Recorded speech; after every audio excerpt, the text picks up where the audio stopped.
Please subscribe Sadhguru Sai Creations.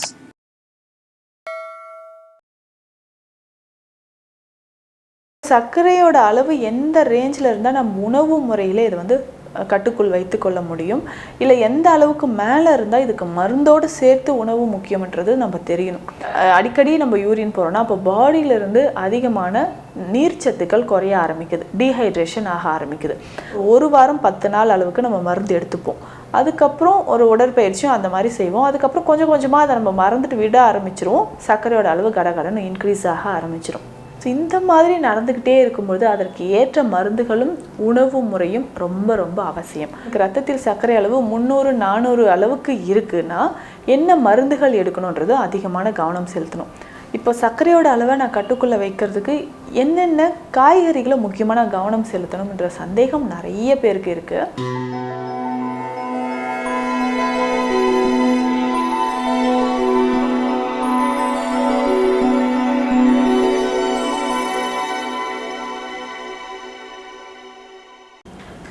Sadhguru Sai creation viewers அனைவருக்கும் வணக்கம். நான் டாக்டர் நித்யா, சித்த மருத்துவர். சர்க்கரை நோயாளிகள் எந்த மாதிரியான உணவுகள், முக்கியமாக காய்கறிகள் எது எடுத்தால் எனக்கு சர்க்கரையோட அளவு நார்மலாக இருக்கும், இப்போ சர்க்கரையோட அளவை நான் கட்டுக்குள்ளே வைக்கிறதுக்கு என்னென்ன காய்கறிகளை முக்கியமான கவனம் செலுத்தணும்ன்ற சந்தேகம் நிறைய பேருக்கு இருக்குது.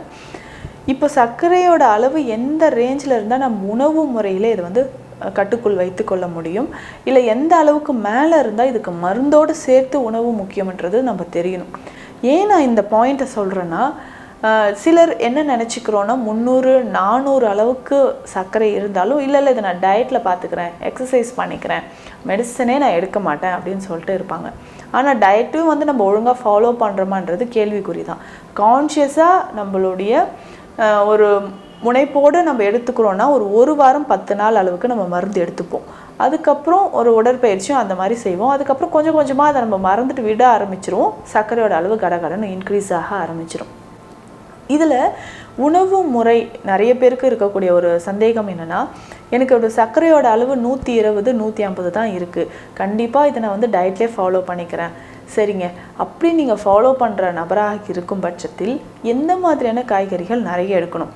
இல்லை நான் காய்கறிகளும் எடுக்கிறேன், எனக்கு ரத்தத்தில் சர்க்கரை அளவு 300-400 அளவுக்கு இருக்குன்னா என்ன மருந்துகள் எடுக்கணுன்றது அதிகமான கவனம் செலுத்தணும். ஏன்னா இந்த சர்க்கரை நோய் இருக்கும் பட்சத்தில் நமக்கு இரவு நேரத்தில் அடிக்கடி யூரின் போகிற மாதிரி ஒரு சென்சேஷன் இருக்கும். அடிக்கடி நம்ம யூரின் போகிறோன்னா அப்போ பாடியிலேருந்து அதிகமான நீர்ச்சத்துக்கள் குறைய ஆரம்பிக்குது, டீஹைட்ரேஷன் ஆக ஆரம்பிக்குது. அதே மாதிரி பாலிட்ரிப்சியான்னு சொல்லுவோம், நிறைய தாகம் எடுக்க ஆரம்பிக்குது. ஸோ இந்த மாதிரி நடந்துக்கிட்டே இருக்கும்பொழுது அதற்கு ஏற்ற மருந்துகளும் உணவு முறையும் ரொம்ப ரொம்ப அவசியம். அப்போ உணவு முறையில் காய்கறிகள் என்ன எடுக்கணும் அப்படின்னா, அதிகமான கவனம் பச்சையாக இருக்கக்கூடிய காய்கறிகளில் அதிக கவனம் செலுத்தணும். பச்சையாக இருக்கக்கூடிய காய்கறிகள்லாம் இன்றைக்கி நிறைய சர்க்கரை நோயாளிகள் என்ன சொல்கிறாங்கன்னா, நான் இந்த வெண்டைக்காயை நீரில் போட்டு அந்த நீரை காலையில் குடிக்கிறேன்.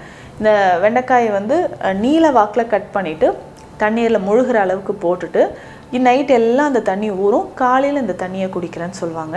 இது தாராளமாக எடுத்துக்கலாம். ஏன்னா வெண்டைக்காய் நம்ம உடலில் ரத்தத்தில் சர்க்கரையோட அளவை குறைத்து நேச்சுரலாகவே நமக்கு இன்சுலின் செக்ரீட் ஆகிறதுக்கு ரொம்ப ரொம்ப உறுதுணையாக இருக்கும். நிச்சயமாக வெண்டைக்காய் எடுத்துக்கலாம். நிறைய பேர் பண்ணுற தவறு, இந்த வெண்டைக்காயை சின்ன சின்னதாக கட் பண்ணி எண்ணெயிலேயே பொரித்து நல்லா ஃப்ரை பண்ணி சாப்பிடுவீங்க. அந்த மாதிரி வேண்டாம். சர்க்கரை நோய் இருக்கிறவங்க எல்லாருமே இந்த காய்கறிகளை ரொம்ப டீப் ஃப்ரை பண்ணக்கூடாது எண்ணெயில். இது தண்ணீரில் வேக வைத்து அதை ஸ்டீம் பண்ணி நம்ம எடுத்து சாப்பிட்டுக்கணும். ஆவியில் வேக வைத்து அதுக்கப்புறம் லாஸ்ட்டாக கொஞ்சமாக தாளித்து அதை நம்ம எடுத்துக்கலாம்.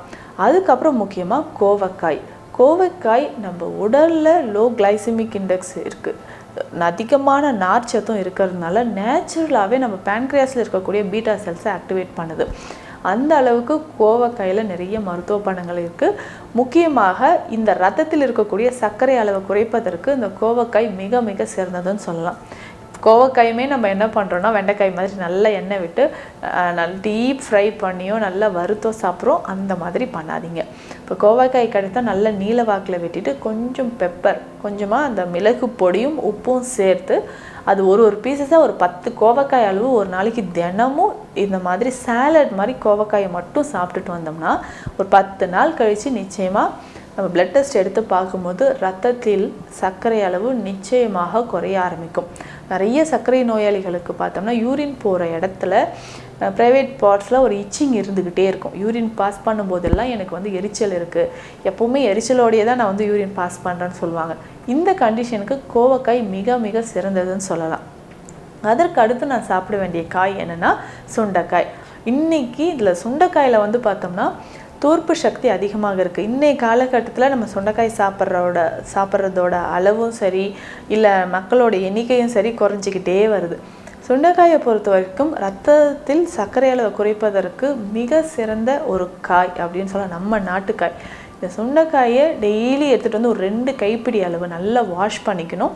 சின்ன சின்னதாக நசுக்கிட்டு ஒரு வானிலையில் நெய் கொஞ்சம் 1/2 ஸ்பூன் நெய் விட்டு இந்த சுண்டைக்காயை நல்லா வந்து நம்ம வறுக்கணும். என்னங்க வறுத்த காயை சாப்பிடக்கூடாதுன்னு சொன்னீங்க, இப்போ இந்த காயை நீங்கள் வறுக்க சொல்கிறீங்களே அப்படின்னு கேட்பீங்க. எண்ணெயில் இல்லை, நம்ம நெய்யில் லேசாக அதை வறுத்துட்டு இதில் நம்ம என்ன பண்ண போகிறோன்னா மிளகுத்தூளும் உப்பும் சேர்த்து எடுத்து வச்சுக்க போகிறோம். இதை ஒரு பவுலில் வச்சுக்கிட்டு சாப்பிட்றதுக்கு ஒரு 1/2 மணி நேரம் முன்னாடி ஃபஸ்ட்டு இந்த சுண்டைக்காயை தினமும் சாப்பிட்றத வழக்கமாக வச்சுக்கணும். ஆனால் கொலஸ்ட்ரால் லெவல் அதிகமாக இருக்கிறவங்க நெய் விட்டு வறுத்து சாப்பிட வேண்டாம். இந்த சுண்டைக்காயை நம்ம உணவில் டைரெக்டாக கூட சேர்த்துக்கலாம். இந்த மாதிரி தொடர்ந்து நம்ம சாப்பிட்டுக்கிட்டே வரும்போது ரத்தத்தில் இருக்கக்கூடிய சர்க்கரையோட அளவு வேகமாக கடகடன்னு குறைய ஆரம்பிக்கும். அடுத்து முக்கியமாக நம்ம பயன்படுத்தக்கூடிய காய்கறிகள் என்னன்னு பார்த்தோம்னா வாழைத்தண்டு, வாழைப்பிஞ்சு, வாழைப்பூ. இது 3மே சர்க்கரை நோயாளிகளுக்கு ரொம்ப சிறந்தது. இந்த வாழைத்தண்டு எடுத்து நம்ம சமைச்சு சாப்பிடும்போது அதில் இருக்கக்கூடிய ரிச் ஃபைபர் என்ன பண்ணோம், நம்ம கட் பாக்டீரியாஸ்க்கு ரொம்ப நல்லது. இன்றைக்கி பெரும்பாலும் சர்க்கரை நோயாளிகளுக்கு ஒரு கான்ஸ்டிபேஷன் இருந்துக்கிட்டே இருக்குது, மலச்சிக்கல் இருந்துக்கிட்டே இருக்குது. மலச்சிக்கலை தீர்க்கணும், நம்மளுடைய கட் பாக்டீரியாஸ் முக்கியமாக பெருங்குடலில் இருக்கக்கூடிய பாக்டீரியாஸ்க்கு ஒரு சிறந்த உணவு தான் இந்த ஃபைபர்ஸ் அப்படின்னு சொல்கிறோம். இந்த வாழைத்தண்டில் இருக்கக்கூடிய இந்த ஃபைபர்ஸ் என்ன பண்ணுன்னா குட் பாக்டீரியாஸ்க்கு ஒரு ரிச் சோர்ஸ் அப்படின்னு சொல்லலாம். ஈஸியாக நமக்கு வந்து டைஜஷன் ஆகிறதுக்கு, கான்ஸ்டிபேஷன் இல்லாமல் மோஷன் போகிறதுக்கு இந்த வாழைத்தண்டு ரொம்ப ரொம்ப சிறந்தது. அதே மாதிரி தான் வாழைப்பூவில் எக்ஸலண்ட்டாக நிறைய சத்துக்கள் இருக்குது. முக்கியமாக இதில் அயன் நிறைய இருக்குது. பெண்கள் சர்க்கரை நோயால் பாதிக்கப்பட்டிருக்கிற பெண்களுக்கு வந்து பார்த்தோம்னா எக்ஸஸாக ப்ளீடிங் இருக்கிறது ஒரு காமன் ப்ராப்ளமாக சொல்லிகிட்டு இருப்பாங்க.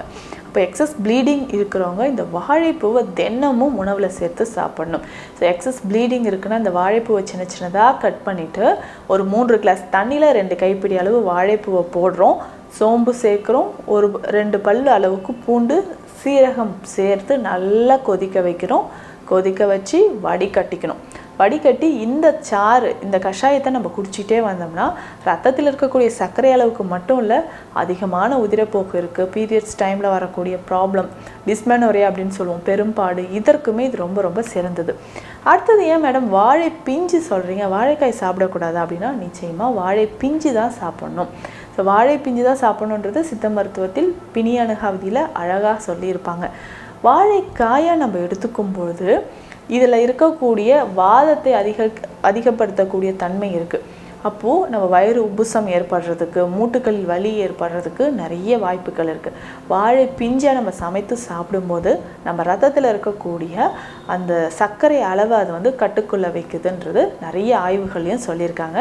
நம்மளும் வாழை பிஞ்சை சாப்பிடும்போது உடலுக்கு நிறைய பலன்கள் கிடைக்குது. முக்கியமாக ரத்த சோகை இருக்கக்கூடிய பெண்களுக்கு இது மிக சிறந்ததுன்னு சொல்லலாம். அடுத்து முக்கியமாக நம்ம மறந்த ஒரு காய் அப்படின்னு சொன்னோம்னா கொத்தவரங்காய். இந்த கொத்தவரங்காயில் பார்த்தோம்னா நான் சொல்லக்கூடிய காய்கறிகள் எல்லாமே பார்த்தோம்னா துவர்ப்பு சக்தி அதிகமாக இருக்கக்கூடிய காய்கறிகள் தான். அப்போ இந்த கொத்தவரங்காயும் நம்ம எடுத்துக்கும்போது என்னென்னா ரத்தத்தில் சர்க்கரை அளவை கட்டுக்குள்ளே வைக்குது. அப்போது டெய்லி ஒரு காய்கறி போதுமானா கிடையாது, 3 வேளையும் நம்ம காய்கறிகளை சாப்பிடணும். ஒரு நாளைக்கு 3 கப் அளவுக்கு நம்ம காய்கறி நிச்சயமாக சாப்பிட்டே ஆகணும். அப்போ 3 வேளை உணவுலேயும் வெஜிடபிள்ஸ் நிறைய இருக்கிற மாதிரி பார்த்துக்கணும். கொத்தவரங்காய் எடுத்துக்கலாம், அதுக்கப்புறம் பீன்ஸ் எடுத்துக்கலாம், அவரைக்காய். நான் எப்படி வாழைக்காயை வாழை பிஞ்சாக எடுத்துக்கோங்கன்னு சொன்னனோ அதே மாதிரி அவரைக்காயில் அவரை பிஞ்சாக நம்ம எடுக்கும்போது மிகுந்த மருத்துவ குணங்களை நமக்கு கொடுக்குதுன்னு சொல்லலாம்.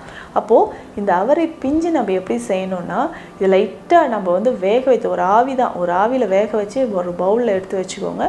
இதில் கொஞ்சம் பெப்பர் சால்ட் போட்டு எடுத்துக்கலாம். இல்லை நான் இதை வந்து தொக்கு மாதிரி செஞ்சு சாப்பிட்றனாலும் எண்ணெய் கம்மியாக விட்டு வெங்காயம் தக்காளி பூண்டெல்லாம் நிறைய சேர்த்து அவரைக்காயை நம்ம சாப்பிட்டுக்கிட்டே வரும்போது நிறைய மருத்துவ குணங்கள் நமக்கு கிடைக்குது. அதே மாதிரி இரவு நேரத்தில் ஒரு கப்பில் நம்ம என்ன ஃபுட் எடுக்கிறோமோ அதோட ஒரு கப்பில் காய்கறிகள் சாப்பிட்றத வழக்கமாக வச்சுக்கோங்க.